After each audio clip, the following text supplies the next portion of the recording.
बातमी आहे नाशिकमधून। नाशिकमध्ये परिचारिका महिलांचे न्यायासाठी आमरण उपोषण।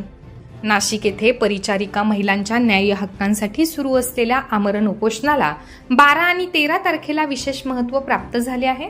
प्रशासनाने अद्याप कोणतेही सकारात्मक पाऊल न उचलल्यामुळे विनोद भाऊ भोसले यांनी सरकारवर टीका करत म्हटले की या सरकारची मानसिकता विकृत आहे आणि प्रशासनाने लवकरच परिचारिका महिलांना न्याय मिळवून द्यावा। परिचारिका महिलांच्या लढ्यासाठी अनेक कार्यकर्ते आणि पदाधिकाऱ्यांनी पाठिंबा दिला आहे। या उपोषणात प्रमुख उपस्थितीमध्ये आई संस्थेच्या महाराष्ट्र राज्याच्या अध्यक्ष संगीताताई कडाळे, मंगलाताई माळेकर, आई संघटनेच्या प्रणित आई श्री परिचारिका महिला संघटनेच्या महाराष्ट्र राज्य अध्यक्षा रंजनाताई आहेर, लताताई कांबळे, अहमदनगर यांचा समावेश आहे। या उपोषणात उपस्थित असलेल्या महिलांमध्ये मंदा बाळू संसारे, रंजना कैलास पगारे, मंदा विठ्ठल क्षीरसागर, शुभांगी रमेश छत्रे, एतोबाई रेवजी हापसे, रंजना खरात, मनीषा जगताप, लताबाई शांताराम कांबळे, अनिता रवींद्र नामदे, शोभा गणेश लांडगे, मंगला वाल्मिक जाधव, कोंडाबाई विठ्ठल ढगे, सुरेखा माधव कसबे, वेणू लक्ष्मण मोकाशी, जिजाबाई सूर्यभान बोंबले, सुमनबाई खरात आणि सुमनबाई राजगुरू यांचा समावेश आहे। हे उपोषण मोठ्या प्रमाणात लक्ष वेधून घेत असून प्रशासनाने तातडीने हस्तक्षेप करून परिचारिका महिलांना न्याय मिळवून द्यावा अशी मागणी जोर धरत आहे।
छत्रपती शिवाजी महाराजांचा, क्रांतिज्योती ज्योतिबा फुलेंचा, महात्मा ज्योतिबा फुलेंचा, सावित्रीबाई फुलेंचा, लोकशाही राणा भाऊ साठेंचा, भगवान वीर एकलव्यांचा, भगवान बिरसा मुंडांचा।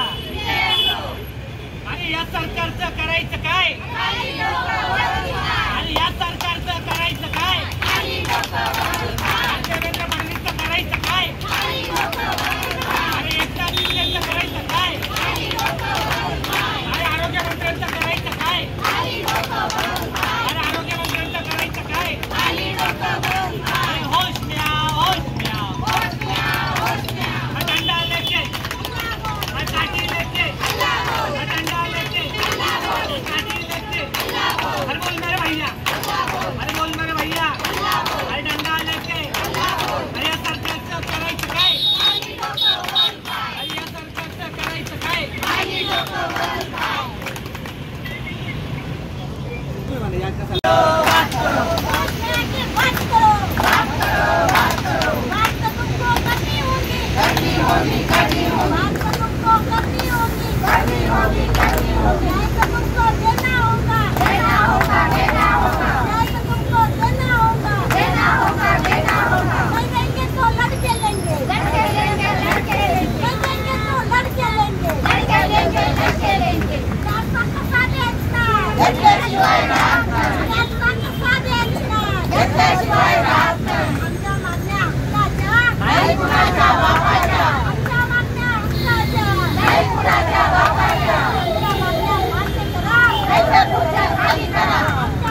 बेपत्ता, आरोग्यमंत्री बेपत्ता, 1 रुपयाचा कडीपत्ता, अरे 1 रुपयाचा कडीपत्ता, अरे 1 रुपयाचा कडीपत्ता, अरे 1 रुपयाचा कडीपत्ता, अरे 1 रुपयाचा कडीपत्ता, होश में आओ, होश में आओ, अरे शिंदे सरकार होश में आओ, अरे होश में आओ, होश में आओ,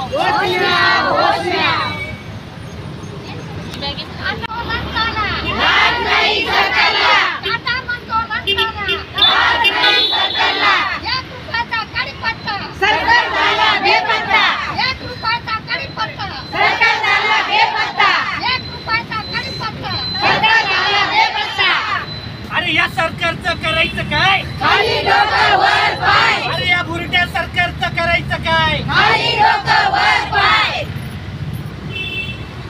अरे या सरकारचं करायचं काय? खाली डोकं वर पाय, अरे हमारी मांगे पूरी करो, खाली करो, अरे हमारी मांगे पूरी करो, नाही तर डोकी खाली करो, स्त्री परिचारिका महिलांचा पगार वाढ झालीच पाहिजे, झालीच पाहिजे, झालीच पाहिजे, अरे या सरकारला लाज वाटलीच पाहिजे, वाटलीच पाहिजे, वाटलीच पाहिजे, अरे या सरकारला लाज वाटलीच पाहिजे, वाटलीच पाहिजे, वाटलीच पाहिजे, अरे या सरकारचं करायचं काय? खाली डोकं वर पाय, अरे या बुरट्या सरकारचं करायचं काय? खाली डोकं वर पाय, 1 रुपयाचा कडीपत्ता, सरकार झाला बेपत्ता, 1 रुपयाचा कडीपत्ता, सरकार झाला बेपत्ता, अशा सरकारचं करायचं काय? खाली डोकं वर पाय, अशा सरकारचं करायचं काय? खाली डोकं वर पाय, अरे नीम का पत्ता कड़वा है,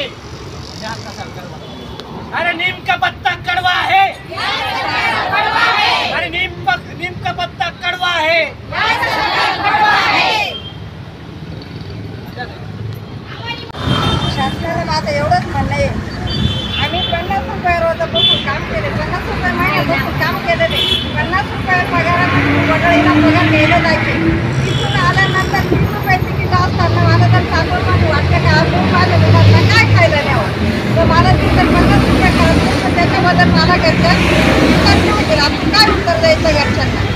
आम्ही त्यावेळेस लसीकरण केले, लसीकरण शिस्ताच्या गावांनी त्या गावाला 3000 सांगितलं. मावशी आज या ठिकाणी जायचंय, त्या ठिकाणी मी पिशवी घ्यायची, ती पिशवी उचलायची, पायी जाणं राव एसटीनं जाणं, ते स्वतंत्र भाडं खर्चूनच जावं लागायचं, पायी प्रवास करायचा. पोलिओ जर कधी आला, शिस्तांनी जर सांगितलं मावशी सकाळी 7 वाजता उपकेंद्राला तुम्ही यायचं, ते शिस्ताच्या अगोदर मी उपकेंद्राला तयार व्हायचे. साफसफाई तिथं गेल्यानंतर ते उत्तर मागायचं असतं, तिथं मराठी शाळेत जायचं, पहिले मराठी शाळेत तिथं असायचे, तिथे जायचं, तिथे साफसफाई करायची, सरांकडून शाळेत घ्यायची. तिथं आल्यानंतर तो पोलिओ झाल्यानंतर ते रेशन कॅरेल ते 10 किलोचं किंवा 5 किलोचं बोजा घेऊन आम्हाला 5-5, 10-10 किलोमीटर पायी शिक्षकबरोबर जावं लागायचं किंवा अंगणवाडीच्या बाईबरोबर जावं लागायचं. त्याच्यातून आम्हाला ही कोणत्याच सरकार आम्हाला मायबाप झालं नाही. एवढं माझं म्हणणं की आताच्या सरकारनं मायबाप तर व्हावा, पण त्यांनी आमच्या म्हातारपणाची कमीत कमी काठी तर तुम्ही करावा, ते आमच्या मागण्या येतात पूर्ण करावं. बाकी त्यांचं केलं तसं आमचं पण करावं. एवढं सरकार जे सरकार आलं ते असंच केलं, जर सरकार आलं ते असंच केलं, काही फायदे केले. त्याच्यातून आम्ही इथे कामं केलेले. एखादा अधिकारी यायचा असला, डॉक्टरचा फोन, मॅडमचा फोन, शिक्षकाचा फोन, तुम्ही गेलं का आम्ही सर्वांच्या आधी जायचं, ही साफसफाई करायची, आवरायचं. कोरोना काळामध्ये जे शिक्षक केले ते शिक्षण आम्ही कट केले. तिथून नाही तर त्यांचं ते मेळामुळं नाकात टाकलेलं काढलेलं ते सुद्धा आम्ही गोळा केला. आम्ही घरच्या मुलांचा किंवा घरच्यांचा विचार केला नाही का शासन आपला काहीतरी फायदा करेल, पण शासनानं आजपर्यंत आमचा कुठलाच हा फायदा केलेला नाही. तर शासनानं आमची एवढी दळशी द्यावं, आमचं एवढं काहीतरी लक्ष द्यावं, परत पगार वाढून द्यावा, आम्हाला पेन्शन बसावा, एवढी माहिती लागते शासन. तोपर्यंत या सरकारला देखील आम्ही इशारा देतो, आम्ही देखील मागं हटत नाही. आमच्या मागण्या ज्या आहेत, स्त्री परिचारिका महिलांचा जे पगार जे आहेत हे 3,000वरून 21,000पर्यंत या सरकारने केलं पाहिजे, नाही तर या सरकारची झोप उडवल्याशिवाय आम्ही राहणार नाही, अशा प्रकारचा इशारा देखील देतो. आरोग्यमंत्री कोणत्या वेळा जाऊन बसलेला आहेत आम्हाला माहिती नाही, पण या आरोग्यमंत्र्याला देखील आमचा इशारा आहे. आरोग्यमंत्री, अहो साहेब, सरकारी दवाखान्याची अवस्था पहिल्यांदा बघा. जाऊन काय झालेली आहेत. काही ठिकाणी एका बेडवर आम्हाला 2-2 पेशंट बघायला भेटतात. आणि लय मोठं हॉस्पिटलचं उदाहरण नाही हे इथं समोर असलेलं नाशिक जिल्ह्यातलं नाशिक रुग्णालय जे आहे त्या ठिकाणी काही ठिकाणी एका बेडवर 2 पेशंट ठेवल्या जातात. आरोग्यमंत्री साहेब, तुम्ही काय घेऊन येता की काय, अशा प्रकारचा प्रश्नचिन्ह देखील आता उपस्थित झालेला आहे. आरोग्यमंत्र्यांना आमचं म्हणणं आहे, साहेब तुमच्या एका सहीनं सगळं काही होऊ शकतं. तर या बसलेल्या माझ्या बहिणींचा पगार 21,000पर्यंत नेला पाहिजे. जर नाही नेला तर आमच्या नाशिक जिल्ह्यामध्ये आम्ही तुम्हाला फटकून देणार नाही, अशा प्रकारचा इशारा देखील देतो. हा मुद्दा स्त्री परिचारिका महिलांचा मुद्दा फक्त नाशिक जिल्ह्यापुरती नसून का संपूर्ण महाराष्ट्रापर्यंत आहे. आणि माझ्या ह्या टोकाची त्या टोकापर्यंतच्या बहिणीला देखील न्याय मिळायला पाहिजे. आणि जोपर्यंत न्याय मिळत नाही तोपर्यंत मागे आम्ही हटत नाही. आमची जी मागणी आहे, अरे 5-5 महिन्यापासून यांचे पगार अडवल्या जातं. जसं या सरकारच्या बापाचा पगार आहे. ताई, किती तास काम करता तुम्ही? 2 वाजेपर्यंत. 2 ला सुट्टी. दवाखाना किती वाजेपर्यंत? 5 वाजेपर्यंत. म्हणजे हे बघा, या सरकारला सांगायचं आहे 9 वाजेला गेलेली महिला 5 वाजेला घरी येते आणि पगार काय देतं? 3,000 रुपये. पण आमचं हे सरकार म्हणजे आमचं हे सरकार ऍक्टिव्ह सरकार काय म्हणतं, आम्ही लाडकी बहीण योजना आणली. कोणती बहीण? लाडकी.